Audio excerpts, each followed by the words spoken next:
Hey there and welcome back to Turnkey. My name is Shae if you are new, and today's video is going to be about what to do before buying a house. My last video was what not to do before buying a house. So if you haven't checked that one out, you can check that out after this one. I'll have it at the end of the video, or you can click it in the description below. But I would definitely advise seeing both of these videos because one is the common mistakes you want to avoid, and this one is the items.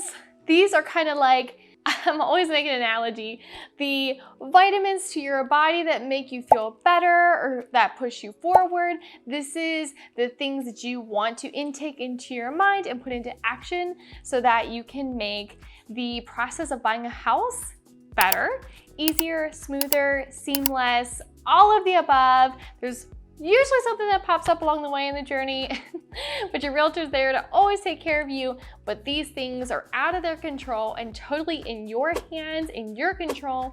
And you're gonna wanna do these things while you are looking for a home or you're starting to think about, I think it's time to get my first house. So without further ado, let's get into those points. I've got 5 of them for you today. Let's go. Okay, so first you're going to want to assess your finances, which of course is that no-brainer. Figure out a budget ahead of time so that before you're ready to buy the house, before you have to get a house, and I'm speaking to those of you out there in rent where your lease is going to end at some point and you want to get out before then, create that budget ahead of time. And I'm going to be creating a video on that here in the near future, so be looking for that.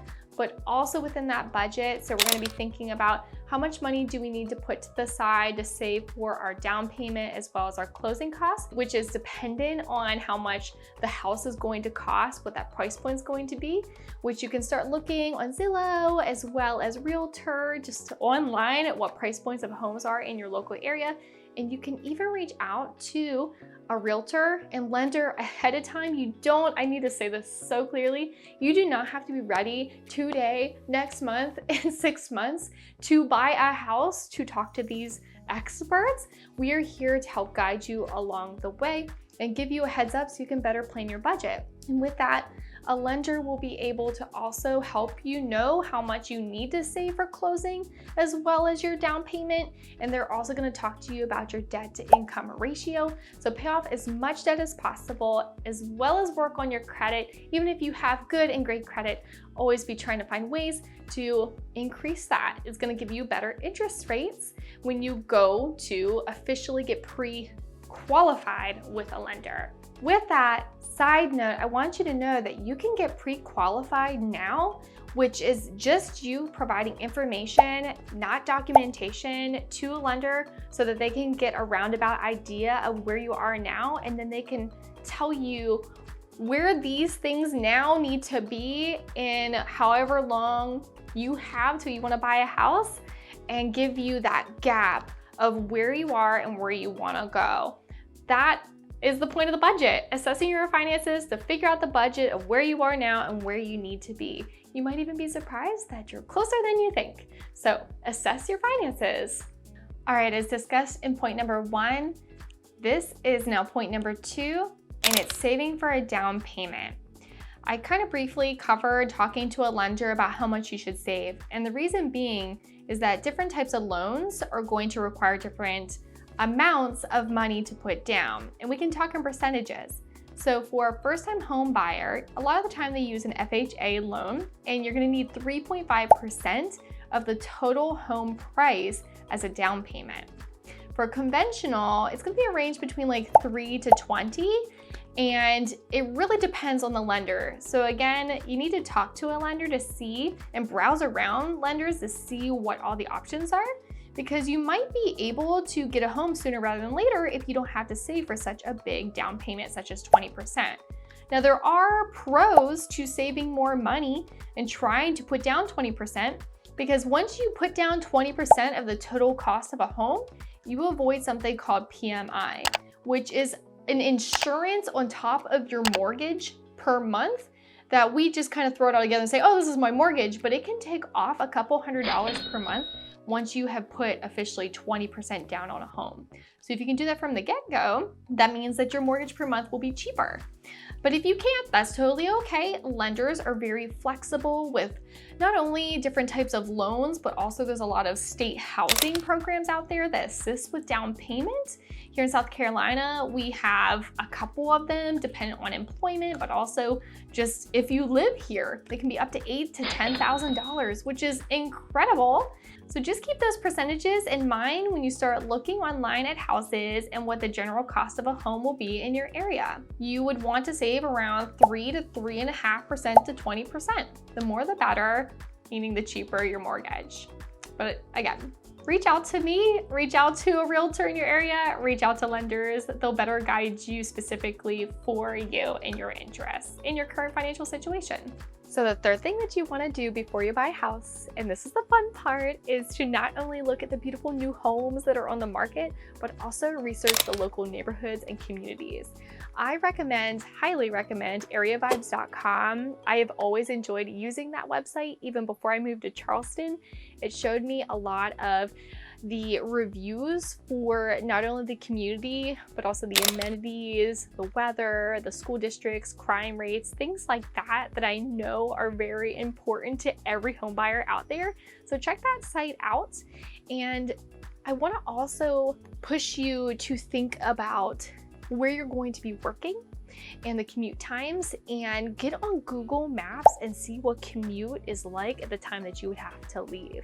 So for those of you who already have a job in that area and you are looking to stay within the area for a new home, see what that distance in driving is going to be like at that time of the day. Here in Charleston, it can be 20 minutes at some parts of the day, and other times it can be like an hour and 10 minutes. Some houses are connected to some roads that take you around that rush hour traffic. I don't know about all of you. If you are like me, let me know, but that is almost just as important to me as a beautiful home, a home that aesthetically I love. I also want to know that my commute is not going to be long and take up nearly a whole nother day of my week. So research your local communities and neighborhoods, use areavibes.com, and take a look at what reviews are out there from people who are currently living there. Point number 4, y'all. You need to find a trusted realtor. I think this has been intertwined with all the points so far, and it's definitely going to be in point number 5 as well. But finding someone who is a local expert for your market is absolutely invaluable.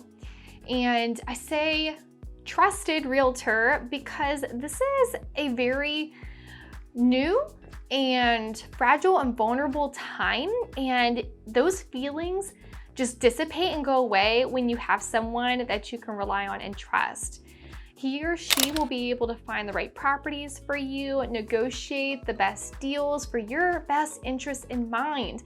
Might even save you money that you have put away and saved, such as for closing costs, but have the sellers help pay for that, if not altogether. Truly, having a realtor will answer all of these questions.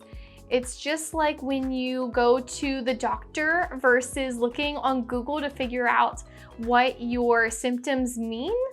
You will take your specific situation, finances, needs, and wants and goals and talk to a realtor, and they will help best guide you in this process. I can't stress that enough. I know coming from a realtor, it's so cliche and I suppose hypocritical, but I never thought I was going to become a realtor. I was a school teacher before this. For those of you who are new, I was an elementary school teacher before this.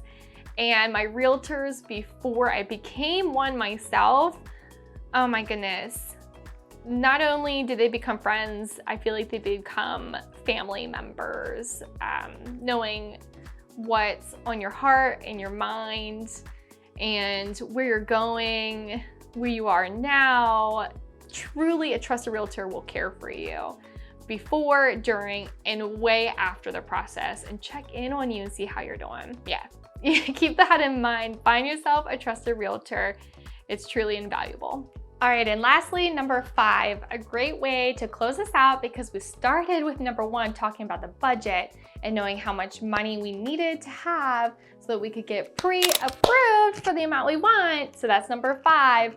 as you are going about this journey and you are starting to get to the point where you know you have enough finances, have enough money saved up to go buy a house and start actively looking, you have to be pre-approved first. There are very little realtors that I know out there who will go and take people to homes without a pre-approval, not because they're mean or because they're rude, but because in this market with low inventory specifically, here in Charleston and across the country, and really this just is a good tip at any time, that when you find a house that you love, this is for you. This tip is truly for you. With that pre-approval letter, with your offer contract, that is going to push you up so much higher among the pool of other people, multiple bids, and not get overlooked. It's really important to have that pre-approval so that the seller knows that you are serious, that you've already taken all the steps, and that it's not going to hold them back from closing on their house in a timely manner, or that it's gonna fall apart. They have no idea without that pre-approval if you can even purchase their home. Think about it from their lens. And so if they're like, hey, yes, this person wants to give me $1 million for this house, there's not lending proof, the stamp of approval with the signature from a lender saying, yes, this person can afford said $1 million. The exaggeration is a bit much, but I hope that makes sense, because if they would take on a contract and then they say, yes, yes, buyer, we want your $1 million, and then you have a certain amount of time to officially nail down that lending, which is true no matter what. You can shop around for different lenders during a certain amount of time, even once you're under contract on a house, which we should probably make a video on that as well. Things can fall apart and sellers can find out that buyers actually can't afford their home altogether, and then their house has to go back up on the market, which never looks good, and they usually lose out on money on their side of things. So that's something to keep in the back of your mind, that when you someday want to go to sell, make sure that your buyers have a pre-approval letter that comes in with their offer contract. You love the house, and we love you as your realtor, and we want to get you that home. So having that pre-approval from a lender would just show how serious and certified you are as a buyer, so that you're not overlooked and we can nail down the house. It just gives us the best odds. All right, so that is it for this video. Those are 5 things that you do want to do before you buy a home.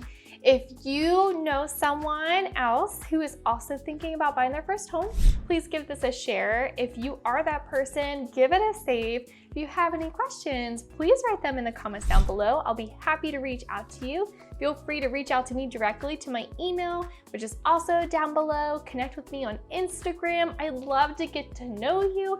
Even if you're not buying here in South Carolina, I would love to just assist you with any information about this process. Wherever you might be, specifically in the United States is where I reside, in South Carolina. And if you haven't yet, subscribe to my channel. Follow along with me on Instagram, like this video, all of the above. It's greatly appreciated. And I look forward to turning key with you again really soon. Have a good one.